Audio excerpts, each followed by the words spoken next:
What's up, guys? Today I'm going to be discussing some new releases and products that I already have in my collection that remind me of those new releases. There's an old saying, what's old is new again, and I think that is especially true when it comes to makeup because as trends change and they're always evolving, we're constantly seeing things that used to be around coming back like 5-10 years later. And of course, there are only so many colors out there, so we're often seeing the same color stories when it comes to eyeshadows and blushes and things. So every once in a while, I like to just sit down and take a look at some of the new products that are coming out and figure out whether I already have something like it in my collection, kind of talk myself out of buying the new releases a little bit. It doesn't always work. Sometimes I just am really eager to try a certain formula, or even if something looks the same, maybe it's not exactly. I do think it's fun to compare products and see the similarities in them. So that's what we're gonna go ahead and do today. If that sounds interesting to you, I hope you'll consider hitting the subscribe button and also the like button if you enjoyed this video. And let's go ahead and jump right in and get started. All right, so first up, let's talk about the new e.l.f. Sun Touchable All Set for Sun SPF 45. So this is a sunscreen setting spray,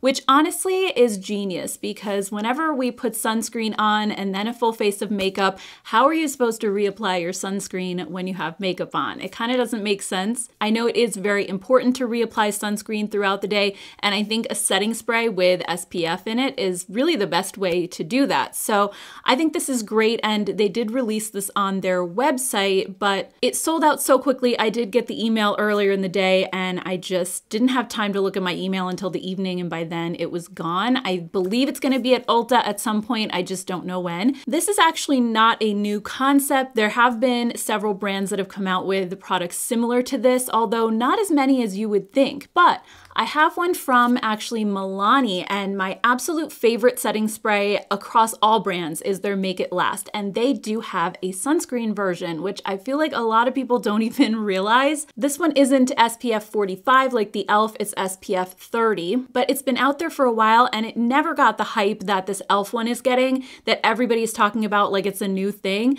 And this one just kind of has been quietly sitting on the shelves and nobody's really talking about it. So what I love about the Make It Last formula is I just think that it helps my makeup to stay put longer than any other setting spray. I kind of liken it to something like the Urban Decay All Nighter. I think it's a really good affordable dupe for that one. And I would say across the board, people love the original Make It Last. It has really great reviews online. The sunscreen version doesn't have the best reviews, and as I was reading through them, because I was kind of surprised by that, the #1 complaint is the smell. Yeah, it does smell like sunscreen. So if you don't like the smell of sunscreen, it might bother you. It's kind of unavoidable though if you're putting sunscreen into a product. It's the same smell that literally every sunscreen has, even if it doesn't have an actual fragrance. It's just that sunscreen smell, whatever these chemicals are. Every single product that has a sunscreen in it basically smells that way. And there were also some complaints about this burning their eyes and people saying they got it in their mouth and it tastes horrible. I mean, of course, on the back of the bottle, it actually says to close your eyes, spray it, and then keep your eyes closed for 3 additional seconds because the mist can still be in the air. So yeah, you're not gonna wanna get this in your eyes. And also, like when it comes to getting something in your mouth, I would suggest, I mean, it looks a little weird, but I usually tuck my lips in like and then I spray it, because if you spray it, even if your mouth is closed, if you get sunscreen or a setting spray on your lips, then inevitably when you go to lick your lips or eat something, you're gonna taste it. So you don't want it on your lips either. I would just tuck your lips in, keep your eyes closed really tight, spray it, and you should be fine. But anyway, if you can't get your hands on the e.l.f. one right now, try this one because it's a really good sunscreen. I believe Pacifica makes one, and I think even Ulta Beauty brand also has one that I've seen, and there probably are more out there, but you could just do a Google search and there are already a lot of options out there. Another trend we're seeing all over the place are bright pink blushes. It started with the Dior Rosy Glow Blush. I know Too Faced had come out with their Cloud Crush. Persona had released their Bubble Blush recently. We have the new House Labs Dragon Fruit one that's really popular. I think even Armani just came out with a bright pink blush. But as I was looking through my collection, I realized that I had a beautiful bright pink blush from the drugstore, $7, and this one's been around actually for a while. This is the Revolution blush in the shade Pink Lady. So this is a gorgeous baked formula, and as I was putting this on today, I'm wearing it in the video, it made me think of the Too Faced one, which I do have also. This baked formula looks so smooth on your cheeks. It does have that sort of airbrushed, blurring sort of a look that the Too Faced one has. This color I think is a little bit deeper than the Too Faced. That one is super pale. Like looking at these two side by side, the Revolution one is definitely a lot darker than the Too Faced, but I also feel like I don't need quite as many layers of this one on my cheeks because it's a little bit of deeper color, but it's still that beautiful, cool tone pink that I really am loving right now. And it's a super affordable option. Another one that's been around a really long time is this one from LA Colors. It's literally $1 at the Dollar Tree. So if you have one of those near you, check this one out because again, it's a beautiful cool tone blush. It's a little bit on the deeper side compared to the Too Faced or the Dior, but with these cooler pink blushes being all the rage right now, there are some that have been out there a really long time and really didn't get a lot of hype or nobody was really paying attention to them. But now that everybody's looking for colors like this, I think these are two really great affordable alternatives. Also, I saw that Give by Gwen Stefani is coming out with a highlighter, and this is called the Check My Glow Multidimensional Illuminating Highlighter. So this is $30, and as soon as I saw it, not only did it remind me of the Bobbi Brown Shimmer Bricks, but it really reminds me of the Physicians Formula Natural Nude Shimmer Strips. This looks almost identical to the Give one. And this is a highlighter that was so extremely popular back in the early days of YouTube and in the blogging days. Everybody talked about this. It was such a soft, smooth formula. It still is. I've had mine forever and ever. This one is really, really old. I dug it out again just for this video, and now it's making me want to use it. I forgot how beautiful this formula is. It is so smooth, and it's more of a natural highlight. It doesn't have all the glitter and glow that a lot of more modern highlighters have. It's what I refer to as a low glow kind of a formula, similar to something like Laura Geller's French Vanilla. It's gonna brighten the skin and give you a little bit of a glow, but it's more of that lit from within kind of a glow rather than I'm obviously wearing highlighter. So this is a beautiful product, definitely one of those forgotten hidden gems. And when I saw the one from Give, it instantly took me back to this. Now, I don't know if the new one is gonna be more glittery or glowy, so I would actually be curious to try that one and see how the formulas compare. But just from a trend perspective, I thought it was interesting that this style of highlighter seems to be coming back when it was super popular, I would say at least 10 years ago or maybe more. This next product I did talk about in my Sunday haul, so I touched on this already, but I just wanted to mention it again because it kind of fits into this video too.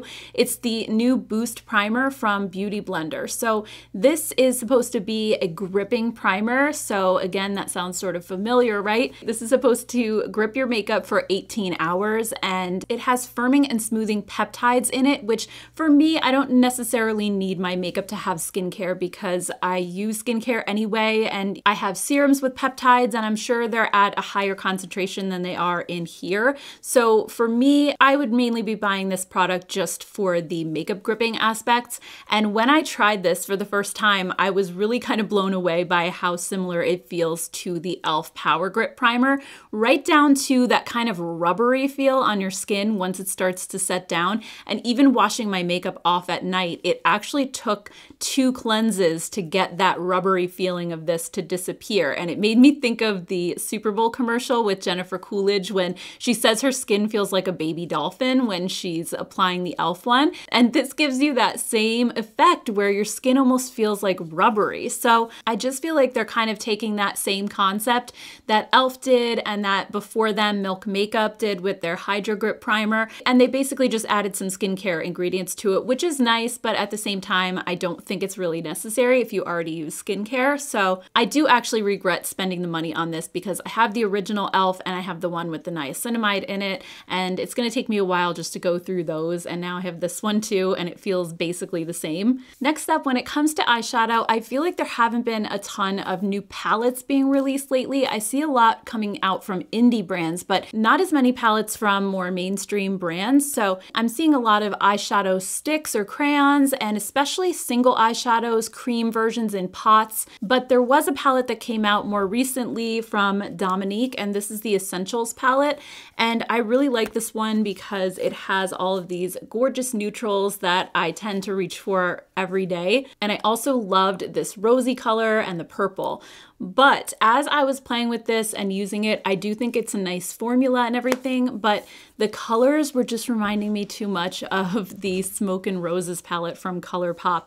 And this is one of my all-time favorite palettes, not just from Colourpop, but across the board. I have a huge eyeshadow palette collection, and I use this one just about more than any other palette, either this one or Stone Cold Fox, because they just have a million shades in them. I know some people don't like really huge palettes because they can be overwhelming, but for me, I could just take this on like a trip with me or just keep this in my bathroom, and just about any look that I want to do that day, I can find colors to coordinate with, you know, what I'm wearing or with what lipstick I want to wear that day or what have you. So I decided to swatch the Dominique palette next to this one just to see how close we could get, and honestly, there's not much difference between these two at all. And I'm a huge fan of Colourpop's formula as well, so that's really not an issue for me. I'm actually wearing the Smoke and Roses palette in the video today, so I'll show you quickly what I used. I applied this really light pink matte called Alone on my crease and like up to my brow bone. Then this matte shade right here, Look at Me, I put just to deepen up the crease, and I used it a little bit in the outer corner. And then I deepened the outer corner with Spun Around, which is this deep warm brown matte down in the bottom. And then for my lid, I used the lavender shade Heartbreaker. This is one of my favorite shades in the palette for my lids. I just think it is so gorgeous, and I always love how my looks come out when I use this palette. So did I need to buy the Dominique Essential palette? No, I did not. I think I was already aware that I had these colors in my collection. I was more interested in just testing out the formula, which again, I do like, but I also love my Colourpop formula as well. And the Colourpop palette just has so many additional options in it.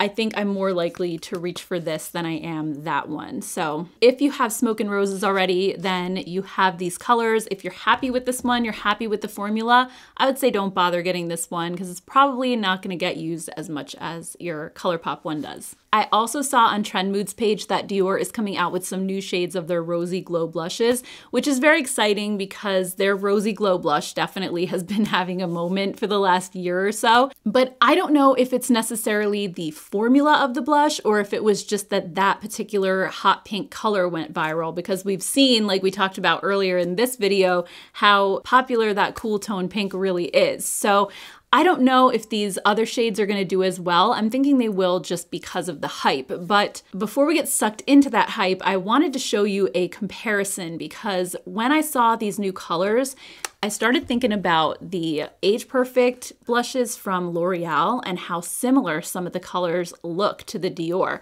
So I took some screenshots and I made a little collage so that we could compare. Now, granted, the lighting in the photo of the Dior picture may not be 100% accurate, but I was pretty taken aback by the similarities in this photo. I also, for a quick second, was thinking, does L'Oreal own Dior too? Because I know they own a ton of different brands in their portfolio, but then I remembered that Dior is owned by LVMH, which also owns Sephora, so they're not the same company, but I was definitely struck by how similar the colors of these two blushes are, and I love the formula of these L'Oreal ones. They're fantastic. Let me just quickly show you some close-ups and some swatches of these. I just think they're so smooth, and they're called like a radiant satin finish.